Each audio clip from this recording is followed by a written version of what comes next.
Hello everyone, I'm going to show you how to make the milk bread today. Especially if your kids don't like the bread that much, you can make it very soft milk bread. And add some sugar.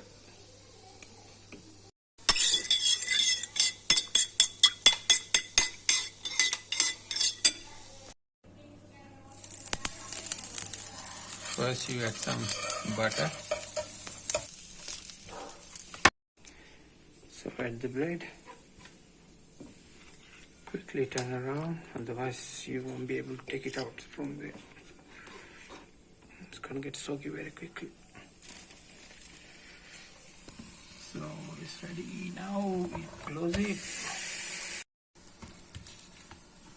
Add a bit of butter on top. Bread is ready to eat now.